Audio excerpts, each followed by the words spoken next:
I should have known the moment I said yes to the trip that something would shift. Not just in the obvious way, 2 guys, 1 mountain, 5 days without Wi-Fi, but in that quiet, irreversible way where something you've buried deep starts clawing its way to the surface. It was Nate's idea, of course. It always is. Come on, one last adventure before summer ends, he said, slapping my shoulder with that easy, infectious grin. Just you, me, some beers, and no responsibilities. Nate has always moved like the world bends around him. Confident, effortless, magnetic. He's the kind of guy who says things like, "Let's just drive till the road ends," and actually means it.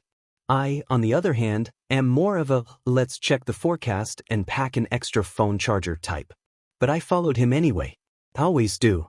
We'd been friends since sophomore year of college, when he crashed my group's game night looking for beer and stayed for Settlers of Catan.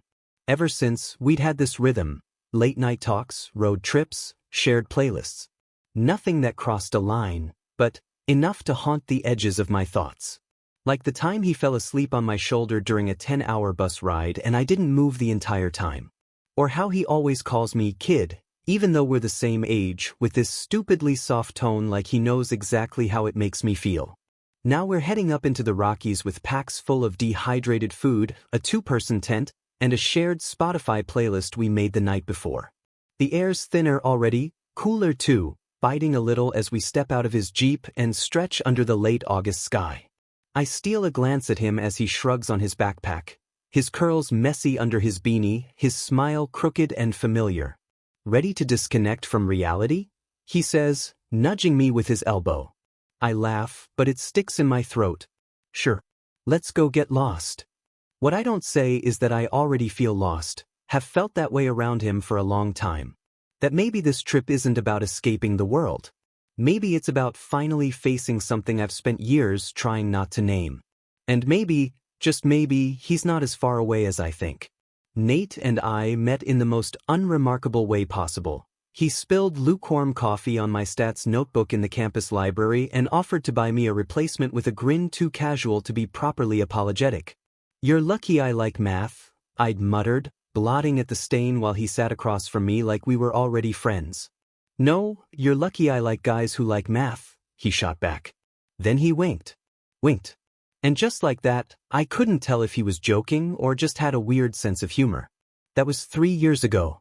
Since then, we've had endless nights of junk food-fueled movie marathons, camping trips that mostly ended in sunburns and mosquito bites, and long, quiet drives where we didn't always need to talk.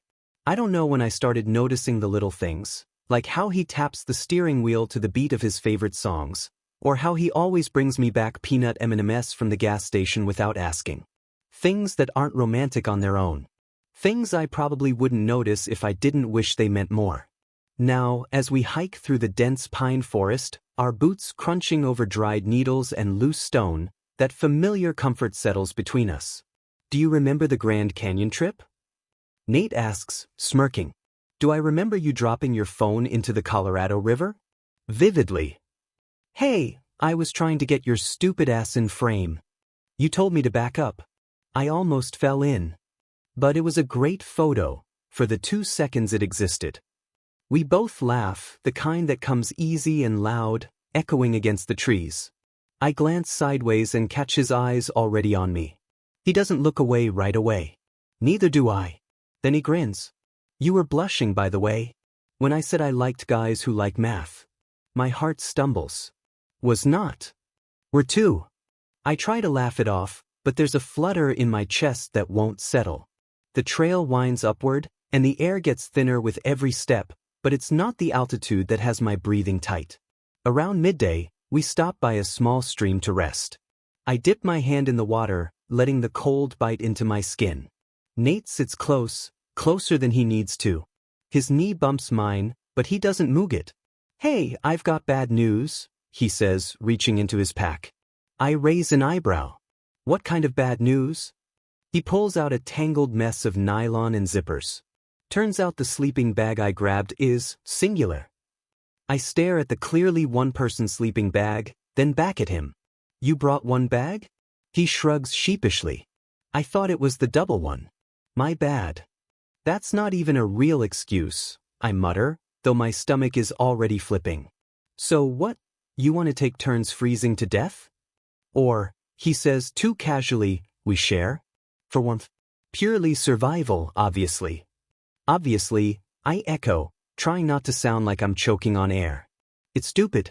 It's just a bag. We've shared couches, hotel beds, even a hammock once. But now, out here with no walls between us and the sky, it feels different. The idea of being curled up that close, in a space too small to pretend we're just friends, it makes my thoughts short-circuit. I nod because my voice isn't safe. Yeah, sure. Survival. We keep walking. The light filters gold through the trees, painting his face in soft shadows. I watch the way his fingers flex around his hiking pole, the lazy way he hums the chorus of a song we both know. I try not to think about the sleeping bag. I try not to think about his knee against mine. I try not to think about how I want things I shouldn't. But every sideways glance, every graze of his arm against mine, makes that want a little harder to ignore. He looks back over his shoulder, smiling like he knows something I don't. Come on, keep up. And I do, because I always have.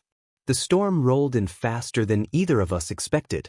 1 minute the sky was its usual pale blue stretched wide over the Rockies, and the next, it was darkening by the second, like someone had dropped an ink spill over the horizon. I looked up, blinking against the sudden wind that cut through the trees and lifted the edges of my jacket. I said, glancing toward Nate. That doesn't look great. He followed my gaze, frowning. That's moving fast. A gust of wind shoved through the trees, rattling branches and sending a scatter of leaves across the path. We should set up camp, he said, already pulling his pack off. Now. We worked quickly, urgency tightening our movements. Nate cursed under his breath as he tried to anchor the tent, his hair whipping in the wind. I fumbled with the poles, hands stiff from cold and nerves. The rain hit a few minutes later, sharp, sideways, and relentless. By the time we zipped ourselves inside the small tent, we were soaked to the bone. The storm roared outside like a living thing, thunder cracking so loud it made my chest flinch. Jesus, I muttered, pulling off my wet hoodie. Yeah, Nate said, breathless, shaking out his curls like a wet dog. Not exactly the cozy wilderness night I had in mind. The tent was barely enough for 2 people without a storm raging outside. With the gear shoved to the corners and the sleeping bag laid out in the center, we were left with maybe a foot of space between us, if that. I stripped down to my thermal base layers, shivering as I shoved my wet clothes into the corner. Nate did the same, peeling off his soaked shirt with little ceremony, revealing the lean muscle I tried very hard not to look at. Hand me your socks, he said, reaching out. You'll get sick if you keep those on. I'm fine. Give me your socks, you stubborn idiot. I rolled my eyes and tossed them to him. He hung both pairs off a strap near the tent's ceiling, close enough to the tiny camping lantern to maybe dry them by morning. When he turned back, the closeness of the space became painfully apparent. His knee touched mine. Our shoulders bumped. And the sleeping bag sat in the middle, silently taunting us.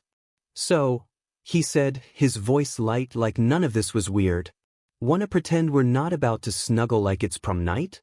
I gave him a tight smile. Sure. Totally normal wilderness bonding.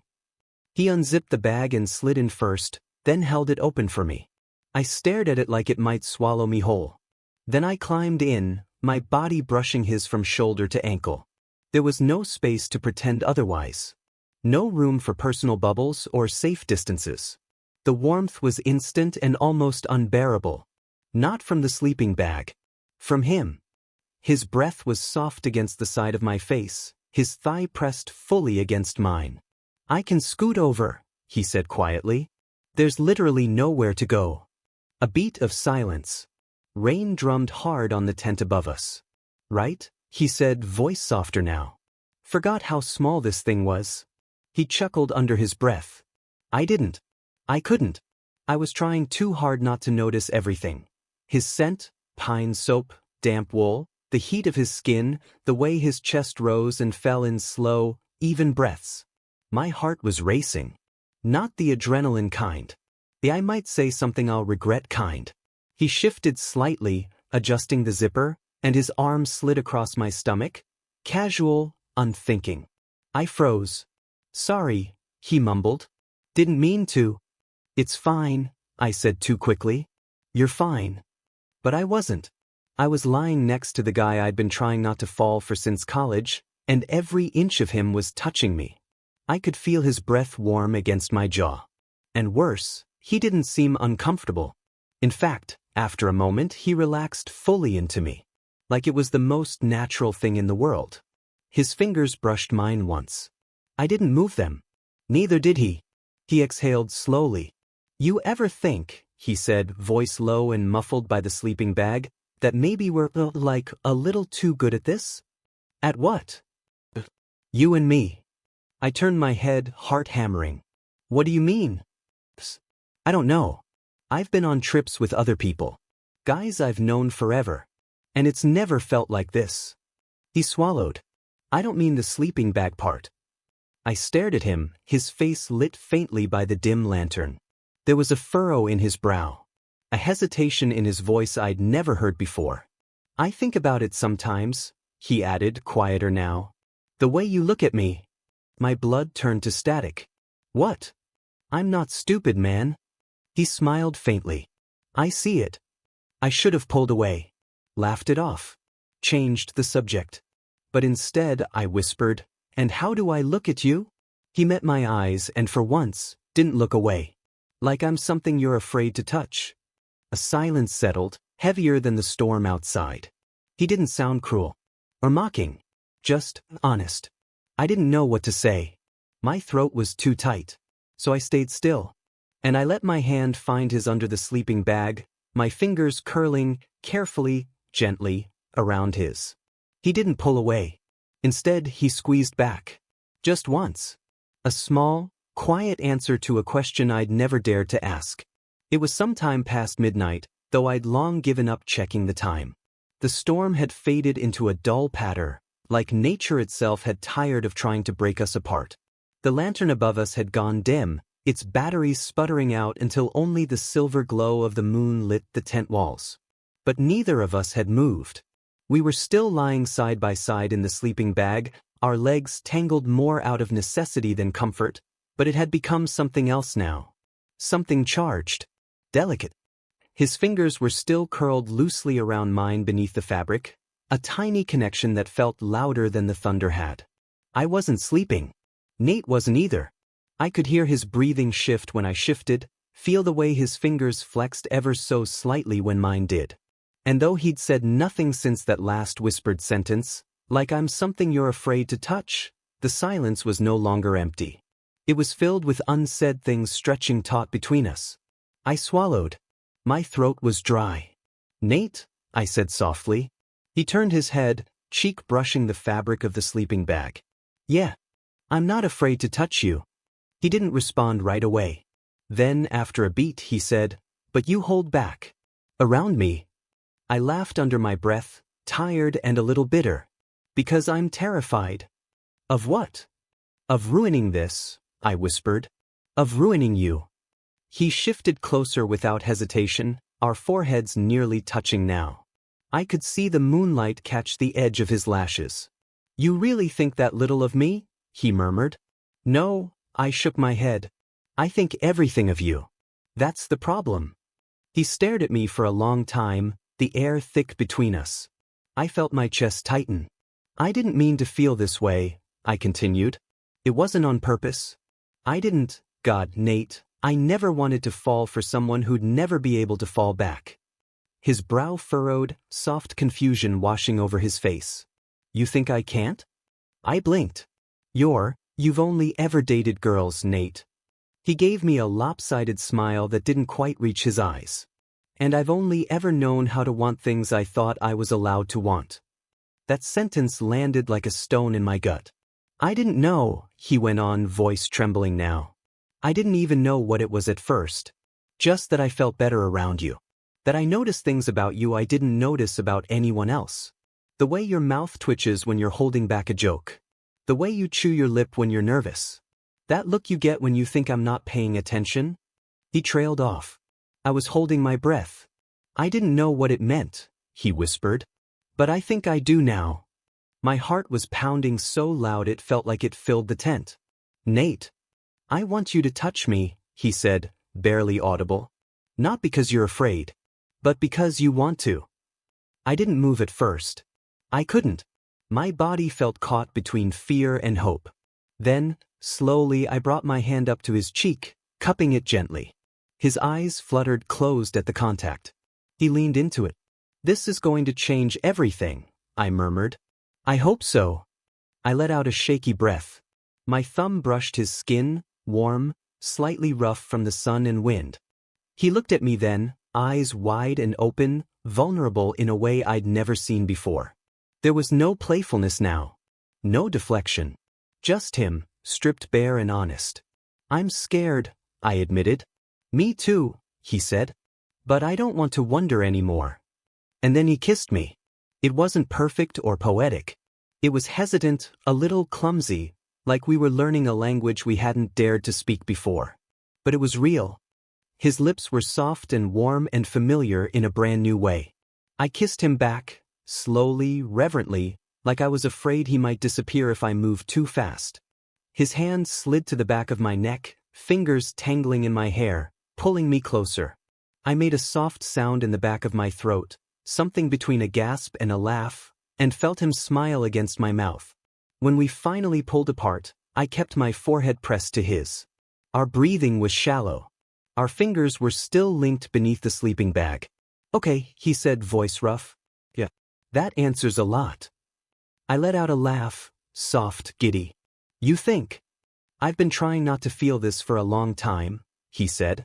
Didn't work. I nodded, heart full to bursting. Me too. We lay there for a moment, letting the air settle around us, letting the storm become memory. Do you remember that time we got drunk and watched The Notebook because I said I wanted to see what the fuss was about? He asked, smirking. Got ya. You cried and blamed the whiskey. I did not cry. You totally did. Okay, maybe I did, he laughed, nudging me with his foot. But I also remember you watching me the whole time. I bit my lip. I remember wondering why your face looked more important than the whole damn movie. That shut me up. Why didn't you say anything? I asked quietly. He shrugged. Same reason you didn't. I wasn't sure what it would mean. Or if you'd feel the same. And now? He turned onto his side fully, draping an arm over my waist. Now I don't want to go back to pretending. I closed my eyes, letting that sink in. His hand was warm against my side. His breath was steady and close. You don't have to, I said. I know. We didn't sleep right away. We talked, soft and slow, about stupid things, meaningful things. He told me about moments he'd never understood until now. I told him about the first time I realized my feelings weren't going away. Somewhere between stories and laughter and silence, I touched his face again, and he kissed my fingers. That's how the night faded into morning, us tangled together, every fear still there, but muted by the weight of something stronger. Not certainty, exactly. But what? Something we could build on. Something real. Something ours. I woke up to Nate's fingers in my hair. Gentle, aimless strokes. Like he was still testing whether it was okay to touch me this way. Like he hadn't quite believed the night before was real. Honestly, neither had I. My head was resting on his chest, an accidental pillow that had somehow become the most natural place in the world. His skin was warm beneath the collar of my hoodie, and his heart beat steady against my ear. You're awake, he murmured, his voice still husky with sleep. Barely, I mumbled. Is this a dream? He let out a sleepy chuckle. If it is, we're having the same one. I tilted my head to look up at him. His hair was a mess. One side completely flattened from the sleeping bag, the other sticking out like a poorly kept secret. His smile was lopsided and so unreasonably endearing that I couldn't help but grin back. Well, I said, if this is our new reality, I could get used to it. You say that like we didn't spend the entire night whispering about our feelings like teenage girls at a sleepover. Correction, you were the one who cried during The Notebook, remember? Unfair, he said, laughing. Weaponizing my emotional growth against me? Already? I rolled onto my side to face him properly. It's only going to get worse from here. He raised an eyebrow. Promise. I snorted, then reached out to brush a bit of hair off his forehead, my fingers lingering there longer than necessary. We just looked at each other. No rush, no panic, just soft morning light filtering through the tent fabric and the weight of everything new between us. I've never felt this light, I said. Like I've been carrying something for so long, and it's finally gone. I get it, he said. I didn't know how much space it was taking up in my head until you kissed me. You kissed me. Details, he said, waving a lazy hand. We stayed like that for a bit longer, fingers brushing over wrists and arms like we were memorizing each other. Like we needed touch to keep proving this was real. And maybe we did. Eventually, Nate sat up, rubbing his eyes and squinting at the diffused sunlight. Okay, as much as I'd like to lie here forever and make out like we're in some gay indie film, we should probably face the outside world. Tragic, I said. I was really hoping we could just never leave the tent again. He looked over his shoulder at me, grinning. Tempting. But eventually we'd need food. And water. And maybe pants. I reached for my backpack with a groan. Fine. But when we get back to town, I'm holding you to that indie film comment. Please. I fully expect a montage. Hand-holding. Slow dancing in an empty kitchen. I paused halfway through pulling on my sweatshirt. You're surprisingly good at this. At what? This. The banter. The post-confession boyfriend energy. He blinked. Boyfriend? My heart hiccuped. Too soon? No, he said quickly. No, not too soon. Just feels good to hear. I smiled. Boyfriend it is, then. We packed up in companionable silence, but it was different now. His hand brushed mine when he passed me the water bottle, and instead of flinching or pulling back, I let our fingers link for a moment longer. When we folded the sleeping bag, he bumped my hip with his and smirked like he'd been waiting years to be this openly affectionate. As we stepped outside, the forest greeted us with a damp freshness. The storm washed away into clean earth and birdsong. It felt symbolic, which was cheesy, but I didn't care. We hiked back down the trail slowly, shoulders bumping, arms brushing, sometimes walking in step, sometimes not, but never too far apart. It wasn't perfect. It was new, uncertain, and full of things we hadn't figured out yet. But for the first time, we weren't hiding. We were walking into it, whatever it was, together. By the time we reached the trailhead, the world felt different. The sky had cleared completely, a brilliant blue stretching overhead like a fresh page. The air held that post-rain crispness that made everything feel cleaner, newer, like the forest had exhaled, and so had we. Nate glanced at me as we reached the car, his cheeks pink from the chill or maybe from something warmer. He held the passenger door open with an exaggerated flourish. Your chariot, my good sir. I gave him a look. You're really leaning into this whole boyfriend role, huh? He grinned. I figure if I start strong, you'll be too emotionally invested to dump me later. You say that like I wasn't already emotionally invested before you kissed me. He paused. His grin faded into something softer, something I could feel settle in my chest like a hand gently cupping my heart. Good, he said quietly. We slid into the car, and I leaned my head back against the seat, watching sunlight streak through the windshield. For a moment, neither of us spoke. The silence was comfortable now, full of things said and unsaid. A shared rhythm already forming between us. As Nate started the engine, I noticed something poking out from the center console, one of those cheap little disposable film cameras he'd brought along for the trip. You never used this, I said, holding it up. He glanced over. I didn't want to waste it. Waste it? He shrugged, eyes on the road. I don't know. I guess I was waiting for something worth capturing. I stared at him. Then I pulled off the lens cap, turned the camera toward us, and leaned in close. Smile. Nate blinked at the flash, then looked at me, surprised. You just took a picture of my terrible road trip hair. You're lucky I like you, I said. Besides, this was the moment worth capturing. We fell into easy conversation as we drove, music low, windows cracked. The kind of soft talking where you say everything and nothing, but it all matters anyway. We talked about what would happen when we got home. About who we'd tell first. About the looks on our friends' faces when they realized we were now a we.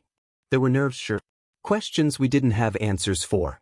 But none of them felt bigger than what we'd found in that tent, or on the trail, or in the quiet pauses between all the fear and wondering. Later, after a diner stop where Nate made a scene pretending not to know how hash browns work, "You're telling me I can get them smothered," we parked outside my apartment. Neither of us got out right away. I looked over at him. "You want to come up?" His lips twitched. "You asking me to spend the night, or just seduce me with leftover pizza and Netflix?" "Maybe both." He reached over, threading his fingers through mine. "Okay," he said, like it was the easiest answer in the world. "But I get to pick the movie." I squeezed his hand. "Deal." We walked up to my place with our pinkies still linked, like two kids with a secret. And maybe we were, except the secret wasn't scary anymore. It was ours. Something worth holding on to. When we stepped into my apartment, Nate paused just inside the door. He looked around like he was seeing it differently now. Like it wasn't just where I lived, but where we might leave traces: socks on the floor, shared toothbrushes, late-night arguments over what pizza toppings were acceptable. "I could get used to this," he said. "You mean the cramped entryway and questionable fridge smell?" He rolled his eyes and pulled me in by the front of my hoodie, pressing a quick, sure kiss to my lips. "No," he murmured. "You." And I knew, standing there with him in the quiet of my home, that we were at the beginning, not the end. That this story, which started with a hike and a crush I never thought would be anything more, had cracked open something bigger than either of us had expected. Not perfect, not certain, but real. And real was more than enough. For now, and whatever came next.